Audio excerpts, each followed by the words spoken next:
अहमद और सलमान दोनों भाई मिलकर एक पान की दुकान चलाते थे। अहमद की बेगम शबाना और सलमान की बेगम सकीना दोनों के स्वभाव में जमीन आसमान का अंतर था। जहां शबाना बहुत ही लालची और चालाक स्वभाव की थी, वहीं सकीना का स्वभाव बेहद शरीफ और मिलनसार था। अम्मी अब्बू, आप चाय पियो, मैं थोड़े आम शबाना भाभी को दे आती हूँ। वो कई बार कह चुकी हैं कि तुम्हारे अम्मी अब्बू अपने बाग के पके आम कब खिलाएंगे। हाँ हाँ बेटी, मिल बांट कर खाना तो अच्छी आदत है। सकीना बेटी, चिंता मत करो, मैं अकरम के हाथ और आम भिजवा दूंगा। अच्छा ठीक है, अब मैं चलता हूँ। सकीना के अब्बू का एक छोटा सा बाग था। उसके अम्मी अब्बू मिलने आए तो बाग के आम ले आए। सकीना शबाना और को कुछ आम देने गई। शबाना भाभी, ये अब्बू अम्मी आम लाए थे, आप इनमें से जितने रखने हैं उतने ले लो, बाकी मैं रख लूंगी। आम कितने रसीले और स्वादिष्ट हैं। मेरा तो दिल कह रहा है मैं सारे ही रख लूं, पर तुम्हारे अम्मी अब्बू लाए हैं, कुछ तो तुम भी खा ही लो। शबाना ने चालाकी से सकीना के दिए आमों में से 15-20 आम निकाल लिए और सकीना के हिस्से में सिर्फ गिनती के 4 आम आए। पर सकीना ने शबाना को कुछ नहीं कहा। ये लो, इतने बहुत है ना तुम्हारे लिए, तुम तो कुल मिलाकर 2 ही लोग हो। चांद तो अभी बच्ची है, कितना ही आम खा पाएगी, पर मेरे अब्दुल फरहान और सबा को तो तुम जानती ही हो, आम देखते नहीं कि टूट पड़े। तभी शबाना के सब बच्चे आते हैं और सारे आम खा जाते हैं। शबाना हमेशा से ऐसा ही करती थी।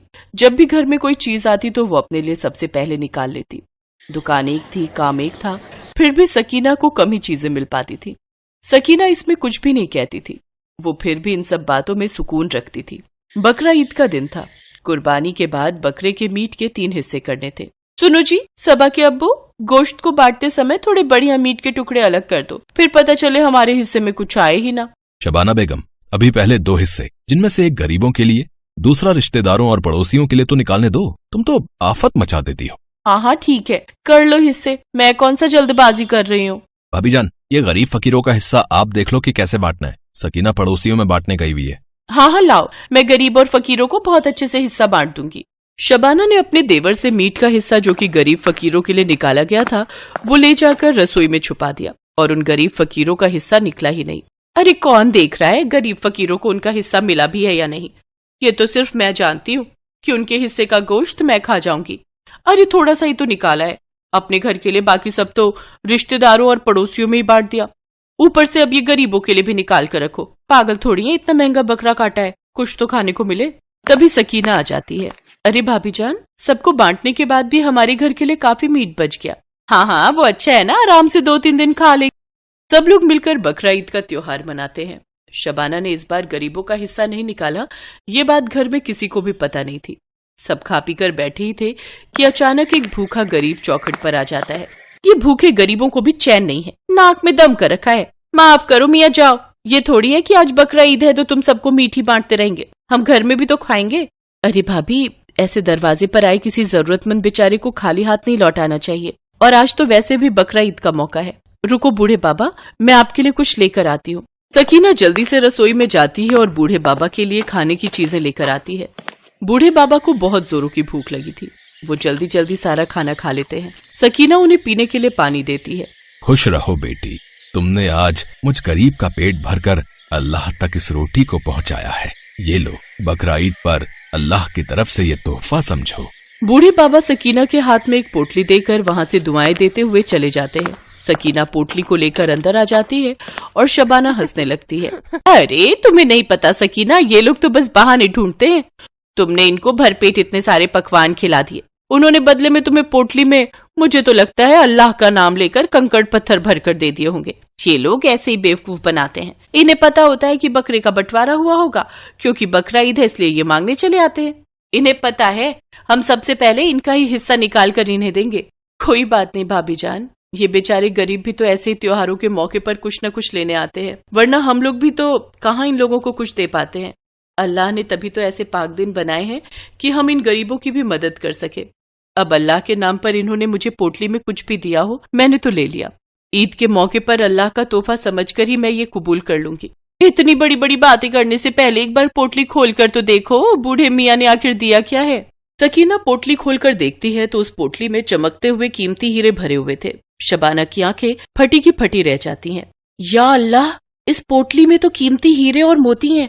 भाभी जान देखो, हाँ ये तो सचमुच बहुत कीमती हीरे मोती हैं, पर उस बूढ़े भिखारी के पास ये कीमती हीरे मोती कहाँ से आए? और तुम्हें क्यों देकर गए?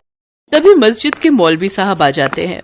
इसलिए देकर गए क्योंकि शायद वो अल्लाह के भेजे हुए फरिश्ते थे। सकीना ने आज बकरा ईद के पाक त्योहार पर उनका पेट भर के अल्लाह तक रोटी पहुंचाई। हो सकता है इस घर से आज अल्लाह के नाम का किसी गरीब का हिस्सा निकला ही ना हो, और जो गरीबों की मदद करते हैं अल्लाह उनसे बहुत खुश होते हैं। बेटी सकीना, इसे अल्लाह का तोहफा समझकर अपने पास रखो।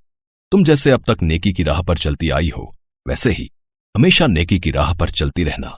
अल्लाह की रहमत तुम पर हमेशा बनी रहेगी। शबाना आज अपने ऊपर बहुत शर्मिंदा थी, पर सकीना बहुत खुश होती है क्योंकि बकरा ईद के मौके पर उसे अल्लाह की तरफ से ये बेशकीमती तोहफा जो मिला था। शबाना का मुंह जरा सा रह जाता है क्योंकि वो जानती थी कि उसने गरीब का हिस्सा न देकर अल्लाह की नजरों में बुराई ली है। शबाना समझ जाती है कि हम सबसे अपना झूठ छुपा सकते हैं, पर अल्लाह की नजर हम पर हमेशा रहती है।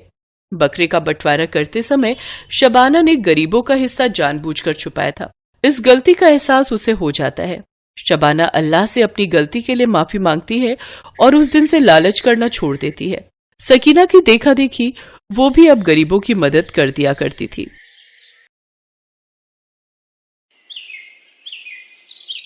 उर्मिला माधोपुर गांव में रहती थी। उसके पास पारो नाम की एक पालतू गाय थी। पारो उर्मिला के साथ पिछले कई सालों से है। पति के देहांत के बाद इसी गाय के सहारे उर्मिला ने अपने परिवार को चलाया। उसकी गाय का दूध पूरे गांव में मशहूर था। गांव के सभी लोग उर्मिला से ही दूध लेते थे। उर्मिला का बेटा शहर में पढ़ता था। वहीं उसे पूनम नाम की एक लड़की से प्यार हो गया और उसने अपनी माँ को बिना बताए पूनम से मंदिर में शादी कर ली। आज वो गांव वापस आने वाला था। उर्मिला बहन, 2 किलो कर देना दूध। 1.5 किलो मुझे भी देना। क्या बात है उर्मिला बहन, आज तो तुम बड़ी खुश दिखाई दे रही हो। बात ही खुशी की है सरोज बहन, आज मेरा बेटा गांव वापस आ रहा है। बस जल्दी जल्दी काम निपटा कर उसी के लिए बढ़िया बढ़िया पकवान बनाऊंगी। पता नहीं शहर में उसे क्या खाने को मिलता होगा और क्या नहीं। अच्छा तो ये बात है, चलो बहुत बढ़िया हुआ। कब से बेटे के बिना अकेले रहते रहते तुम उदास हो गई हो। अब वो आ जाएगा तो तुम्हारे साथ काम में भी मदद कर देगा। हाँ वो तो है। अरे आ रही हूँ पारो, तू क्यों आवाज लगा रही है? मैं जानती हूँ तू भी सूरज का नाम सुनकर बहुत खुश हो रही है। रुक, मैं अभी तुझे चारा डालती हूँ, फिर तो सूरज ही तुझे खिलाएगा। उर्मिला की गाय पारो अपनी आवाज में उससे बातें कर रही थी, मानो वो भी सूरज के आने की खुशी मना रही हो। शाम के समय सूरज आ जाता है, पर अपने बेटे के साथ बहू को देखकर उर्मिला को बहुत बुरा लगता है। माँ तुम नाराज मत हो, सब कुछ बहुत जल्दबाजी में हुआ। पूनम के पिताजी की तबीयत ठीक नहीं थी और वो चाहते थे कि हम ये शादी जल्दी से जल्दी कर लें, इसलिए मैं आपको बता ही नहीं पाया। पर अब मैं आपके साथ ही रहूंगा, आप चिंता मत करो। और माँ पूनम बहुत अच्छे स्वभाव की पढ़ी लिखी लड़की है, आप एक दूसरे को आसानी से समझ जाओगे। ठीक है, देखती हूँ वो मुझे कितना समझती है। गांव के रहन सहन और शहर के रहन सहन में बहुत फर्क है बेटा। उर्मिला की तरह पूनम घर के कामकाज नहीं कर पाती थी। उसे तो घर का कोई भी काम करना नहीं आता था। सूरज, तुमने मुझे कहाँ लाकर पटक दिया है? मुझसे ये घर के काम नहीं होते। हमें शहर वापस चलना चाहिए। उस गाय का गोबर साफ करो, उसे चारा डालो, उसे नहलाओ, घर की लीपा पोती करो। ये सब करके तो बदबू के मारे मेरा बुरा हाल हो रहा है। ऊपर से तुम्हारी माँ को माजी माजी का नाटक करते हुए लहसुन प्याज ही काटती रह जाऊंगी। कैसी बातें कर रही हो पूनम? यहाँ पर सारा कामकाज बना हुआ है। मैं तो यहाँ पर बढ़िया सी डेयरी खोलने की सोच रहा हूँ। दूध, घी, पनीर, दही और कुछ खास मिठाइयों की बहुत ही बढ़िया डेयरी खुल जाएगी। हमारी अच्छी खासी कमाई हो जाएगी। शहर में घर का किराया, खर्चा पानी कितना ज्यादा है। वहां पर मुझे काम सेट करने में ही सालों गुजर जाएंगे। और जहां पर मेरा अपना खुद का घर का काम है, हम शहर में क्या करेंगे? तुम्हें पता भी है हमारी गाय का दूध पूरे गांव में मशहूर है। सोचो हम कितना कमा लेंगे। और फिर हमारे यहाँ रहने से माँ को भी सहारा रहेगा। वो बेचारी अकेले काम नहीं संभाल पाती है। अच्छा तुम काम करो, मैं थोड़ी देर बाजार होकर आता हूँ। कह तो सूरज ठीक ही रहे हैं। शहर में काम करने के लिए पैसों की भी जरूरत होगी। यहाँ पर तो अपना मकान, अपना काम है और फिर हमें तो पैसे कमाने से मतलब है।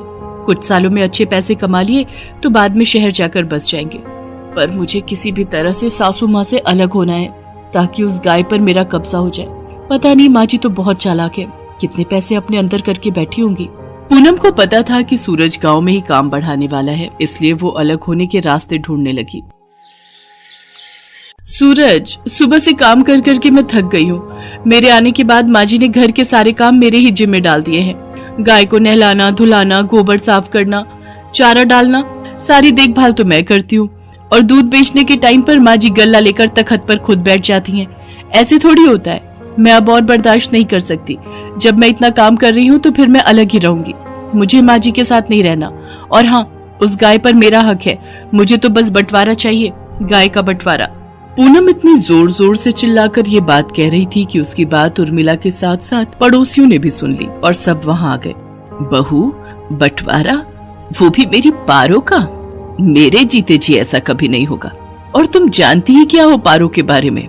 उसे मैंने बहुत प्यार से पाला है, उसकी देखभाल की है। तुम मेरी पारो को एक दिन भी रख कर तो दिखाओ, वो तुम्हारे साथ एक दिन भी नहीं रहेगी। हाँ हाँ, इस गाय की देखभाल मैं कर लूंगी, आप उसकी चिंता मत करो। पर एक शर्त है, आप बीच में दखलंदाजी नहीं करोगी। मैं जैसी मर्जी गाय की देखभाल करूं, आप उससे दूर रहोगी। सूरज, अगर आज बंटवारा नहीं हुआ तो मैं तुम्हें छोड़कर शहर चली जाऊंगी। माँ, अगर पूनम चाहती है तो आप उसे गाय दे क्यों नहीं देती? उसे एक बार कोशिश करने तो दो। कहीं ऐसा ना हो आप दोनों के झगड़े में मेरी शादीशुदा जिंदगी खराब हो जाए। सूरज बेटा, एक माँ कभी नहीं चाहती कि उसके बच्चों का घर खराब हो। अगर बहू की यही इच्छा है तो आज से मैं अपनी पारो बहू के हवाले करती हूँ। उर्मिला बहन, इतने सालों से हम देख रहे हैं पारो को तुमने बहुत लाड प्यार से पाला है। कहीं ऐसा ना हो बंटवारे के चक्कर में एक निर्दोष जानवर परेशान हो जाए। सब गांव वाले भी क्या समझाते। पूनम तो बंटवारे की जिद पर अड़ गई थी और ऐसा ही हुआ। गाय अब पूरी तरह से पूनम के हवाले थी। सूरज गांव में डेयरी खोलने की व्यवस्था के काम से शहर चला जाता है। पूनम तो आलसी थी, उसने गाय के प्रति लापरवाही दिखाना शुरू कर दिया। वो सुबह उठकर ना तो गाय का गोबर साफ करती थी, न उसे नहलाती धुलाती थी और न ही उसे समय पर चारा देती थी। इसी कारण गाय के आसपास बदबू फैलने लगी और मक्खियां, मच्छर, कीड़े मकोड़े आने लगे। गाय को समय पर चारा नहीं मिलता था, वो कमजोर हो गई। पूनम सारा दिन सोती रहती और खाती पीती रहती। गाय ने दूध देना भी बंद कर दिया। एक दिन गाय बेहोश होकर जमीन पर गिर गई। ये देखकर पूनम घबरा गई। सूरज उसी समय शहर से आया और वो भी घबरा गया। उसने उर्मिला को आवाज लगाई। उर्मिला दौड़ती हुई अपनी पारो के पास आई और बिलख बिलख कर रोने लगती है। पारो, पारो उठ, देख देख, मैं तुझे आवाज लगा रही हूँ। पूनम, पारो की देखभाल की जिम्मेदारी तुमने ली थी ना, फिर उसका ये हाल कैसे हो गया? मुझे माफ कर दो सूरज, गलती मेरी ही है। मेरे कारण पारो आज इस हालत में है। मैं सचमुच माँ जी की तरह पारो की देखभाल नहीं कर सकी। माँ जी, मुझे माफ कर दीजिए। उर्मिला दौड़कर चारे के पास जाती है और चारे को उठाकर पारो के आगे रखती है। पारो को उर्मिला के स्पर्श का एहसास होता है, वो थोड़ा सा हिलती है। ये देखकर सब खुश हो जाते हैं। उर्मिला अपने हाथों से पारो को चारा खिलाती है।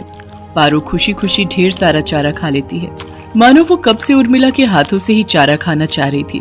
पूनम को अपनी गलती का एहसास हो जाता है और वो उर्मिला से माफी मांगती है। कुछ दिनों में पारो फिर से ठीक हो जाती है।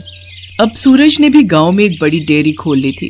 धीरे धीरे सब कुछ ठीक हो जाता है और दोनों सास बहू मिलकर पारो की देखभाल करने लगती है। पारो भी अब बहुत खुश थी।